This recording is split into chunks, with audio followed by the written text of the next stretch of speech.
second or third look into it. Here, honey. So they're gonna let us in the house? Yeah, you're like. Okay, Jen. Where's that little dog at? And this is what I wanted you girls to take a look at, or whatever you feel the need to. What does that say there? How many lives? How many lives she took for Sealy? Sales. Sales. How many lives she took for sales? How many lives she took? Would that be the drug connection I was picking up? Okay. Unfortunately. Remember, There's the connection, yeah, there's Yeah, the connection, the drug connection, yeah. what else my notes I had here? But she herself. Jealousy that you're alive and so-and-so's passed over. You know, someone had a real anger issue going on. So, but she was innocent. Yeah, I don't get it was her. I think it's another family member they're mad at. I'm not getting so much at her, but they were mad at another family member. They were mad at, and they just put that as, you know, the other family member who did this, and they're retaliating against her because she's innocent. She had nothing to do with the actual stuff, but the people in her circle did, and this is a way of I don't think the killer wrote this. getting back. I just think someone just being what do you call, sassy. You know I what I'm saying? definitely feel it's a female energy whoever wrote this. But someone more. Who wants to go in first? That dog, you know, I've had the dogs are friendly, and then they get you. I'll be going first. When the kids get overdosed in the house from drugs or something that she knew? This one or anywhere? Anywhere that she knew the connection. I don't know.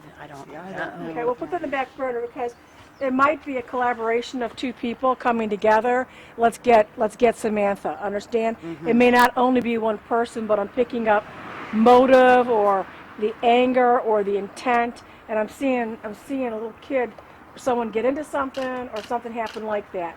And so that would give you an identifier as who's included with coming to the house at night.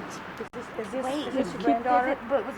You're saying it was because she. You know who this is? You're saying that's a I reason. think she likes that. She's like, don't be sad, I'm okay. Energy is always energy. You know, we just transform our being, and she's with us, she's around us. I like to quote Einstein. He says, we just transform energy, that's it. We just lose our physical. So she is with us, she is around us. And I was also seeing around the pond, I don't know if you have like little bulbs of the little light blue or very pale pink things growing up too around it, but very, very pretty little colors. She's like, you know, when you meditate and you Loves these stuffed animals. She shows me she's holding her little stuffed animal, and she goes, I'm a big girl, but she goes, I love my animals. And so did she stuff her animal in her purse or a bag everywhere she went? Everywhere she went? Okay. And then remember the chinchilla Wheezy, but she would stuff Wheezy in the what bag she tells and me take her everywhere she went. And so, yeah, everywhere she went, she's shoving this animal and the stuffed animal, little animal in a purse. And then she tells me, thank you for sending it with her. happy and sassy is what I'm getting, Miss Samantha. Happy and sassy. So getting, Yeah, we buried her with something that we bought her and she slept with. And yeah, her chinchilla died and they stuck up. okay. And Buried him with her. Buried him Yeah, with okay, her. well, she knows it. So the person came in through the back. It's a male. I'm getting a female energy out here. There's at least two people that were in the house at the time, and I'm seeing them ransack the house. I'm actually seeing them. For some reason, I'm in the bedroom, and there's just two bedrooms in here. Two bedrooms. Is she gonna let us go through the whole house? Okay, two bedrooms, and I see them like emptying drawers and putting stuff.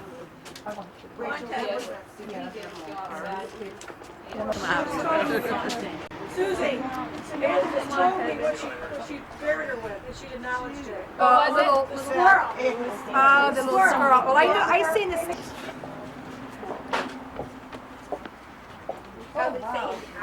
Wow. Got it on.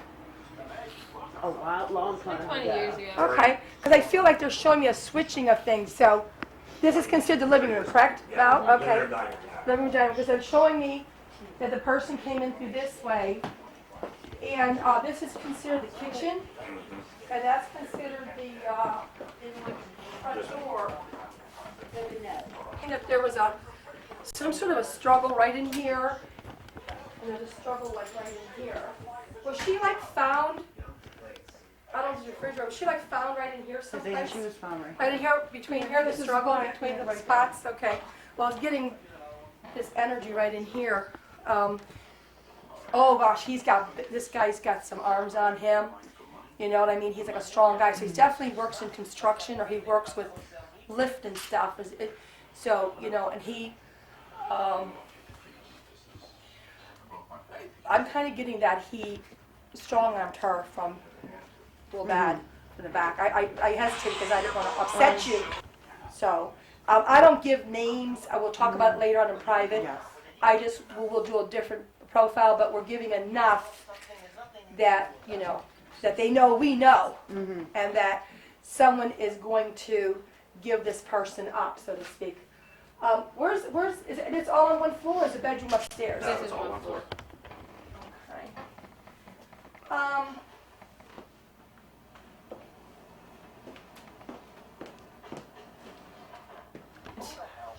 I really feel it has to do with money and some stuff that was in some sort of a lockbox or some sort of a box, but they're looking for keys. And they think that Samantha knows about these keys, and really, it's a family member who knows about it. It's not Samantha so much. So I'm getting another male in the family circle, and I feel that there was some sort of, I want the keys, you owe me this, and I know you're lying. And when she's begged and said, I don't really know anything, and also she told him, get the hell out of here, and she'd kick him. She's a kicker, she's a fighter, and then he just came up after. He was in the house for a good 45 minutes, so he was here for a while. So she knew who he was. He didn't kill her right away. He looked, and then afterwards he killed her, but he couldn't find what he wanted. So that's what I'm kind of getting, but she's a... Yeah, I do think that somebody was definitely out this way. There's an... What was I going to say here? Your son knows who he is, too. Guys will put they went by or something. I don't know how to. I got one little quick thing, like they called him like Chad or Chattanooga or something like that. You know. No, he had a nickname, but Chuckles. I was hearing the Chuck. Okay, is this all the same person I'm picking up over there? Okay, Chuckles, the coloring. Let me look at my notes here. Chuckles. I had somebody pull up beside me and say, why are you bothering Chuckles for it? Right in front of the police station. Yeah, right? Probably a month after she got it. Okay. Yeah. Okay. You got to give these to law enforcement. Yeah, you got to give this to law enforcement. And, got to give it to law enforcement.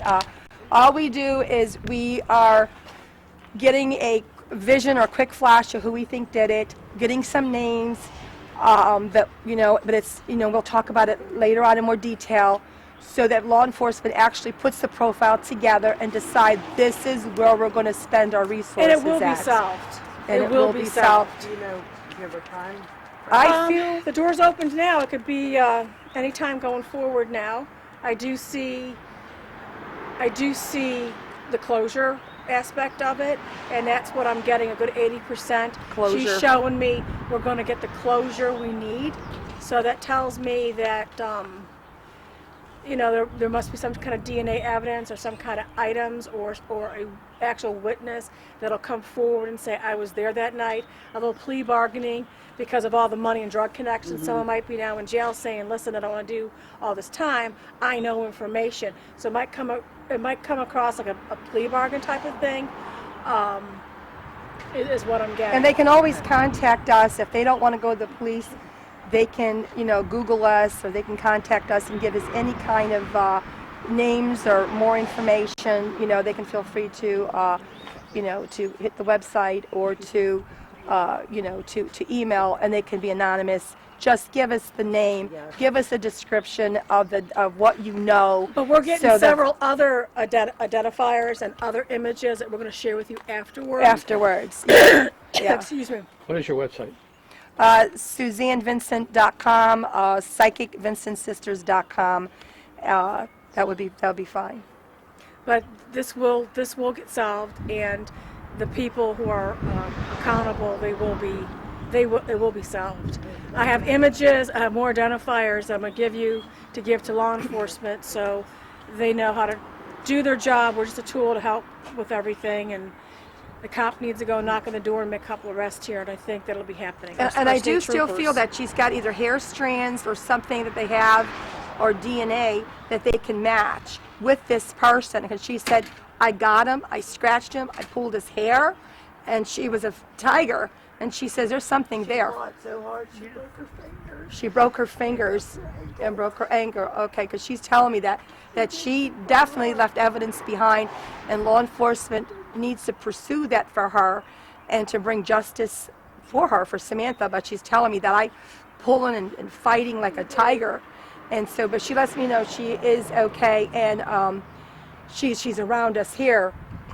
But she says the information we gave you, I want you to write it all down, and then we'll tell you more, and we'll put the dots together, and then you can give that all back to law enforcement so they can reinforce our notes, and to to use the resources to pursue this particular person with the C, and the other person with the M, and then also I feel that there's going to be I do feel next couple of weeks somebody's going to tell us something. I'm getting an energy that someone's going to let us. There's going to be some sort of a break or something. I just feel something like that some of these females are getting mad at this person now, that they're not all lovey-dovey anymore. They're older, more mature, and it's like, let's just get some closure here. Let's get this behind us. Okay, your name? Suzanne Vincent. That's SUZANNEVINCENT.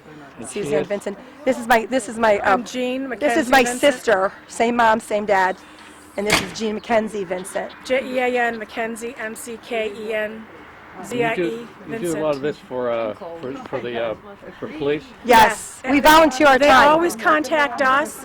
They always seek us out, and we always volunteer our time. Like the 2.5-hour road trip up here, that's all our time. I believe in God, and whatever tools we were to help her to give to law enforcement, it's the uniformed officers needs to go out there and follow what we picked. And we have solved cases. We have solved cases. The John Yelnick case, we were involved with that one in Blairsville, and our leads helped to convict Kevin Foley. How long have you been doing this? I probably a good 25, 30 years. I'm a missing persons profiler using the intuition. And out-of-state cases, real investigative skills too. We'll use Google. There was a case in Maryland, Delaware we solved. It took like 4 or 5 years for it to happen, but there was also, we gave new clues to the Evans City case that we sat down with. Do you want to talk about that? Yeah, like in the John Yelnick case, we all of a sudden seen a flash of a bag. We knew it was law enforcement. We had reddish color hair, and that's all in the police report from walking around with the DA and the police. And it just gave them an extra tool. We do not solve it. It's up to them to do the research. And do you work for private citizens if they want to? Yeah, yes. Missing persons. Missing persons and homicide, we do that for free. We volunteer our time because we feel we have this special gift, and we've actually helping a person in Newcastle look for her brother. He's missing. It takes a lot of hours. We were just with Mickey Scheller, 4 months ago? Oh, yes. Up and down with the mother, and Mickey Scheller is. He was found October the 20th of 2013. We volunteered with her mom and my sister, and we actually gave the location. He was found on Kelly Road, exactly where we said he'd be found at. And they took the little search party and they actually found him. And he died from undisclosed causes. He was a young boy, He's a young guy. 21, 22. But the mother reached out, a friend of ours who knew the mother, they reached out and contacted us, and that's a Butler County case. And it was like, sure, we'll give it a shot. And it just happened to be that we use like dowsing, or we'll use like a crystal to a pendulum, and the pendulum had gone by Kelly Road. It was like, let's go over there. And we went up Kelly Road, and there it was, the path. And then, unfortunately, his body was found like the next day. But the mother didn't know where her child was, and he had gone missing in October, and he'd already been missing for a couple of months. And so many local cases, John Yelnick, Mickey Scheller, Chuck Iwinski, there's tons of him up over in Donald Lischek. Just regular boys, somebody's brother, somebody's son, or somebody's daughter, or somebody's sister. Like I said, we volunteer our time with this. We do have a special knack. We do use remote viewing. Remote viewing helps us to locate an image in our mind, and then we have to identify in our mind, what we're looking at, the shape of the house, if it's near a river. Faces or the outline. It's remote viewing is dealing with energy, and that gives us, like when I was standing over there, it showed me like with the person's image, the color of the hair, or if it was by what kind of like vehicle they were driving. Some out-of-state cases we had worked on, and some international cases we had people call us and asked us to give our ideas on things. Also, the one 25 years ago, the cold case with Sherry Mahan from 25 years ago, we had gave some updated clues on that too. Yeah, we do help with a lot of the cases. Like Westbourne County has reached out to us on some cold cases, and and we have helped give some updates in Butler County. But when you get the satisfaction of knowing closure might come in 1 year, 2 year, 8 years, or 10 years, but it eventually does, and our clues usually help them or help family members or help law enforcement. And some are still ongoing cases, so we really can't talk too much about it. It's still considered in the file ongoing without jeopardizing or compromising. But law enforcement is the one who does solve this. You give them the information and they take the second or third look into their case files and spend their resources on maybe looking at 2 or 3 people when they might have 20 suspects, and that's basically what this is. And also, but they always reach out to us. We'd never reach out to them. So either they have to call or the family has to call. Butler County area. yeah, Butler County. Mom, what do you want me to say? Just say what you feel. Oh my. Wow. I'm very happy about the reading. I mean, it gave a little closure on some things, and then hopefully we can take it to the state police and, they can take it from there. Okay, thank you.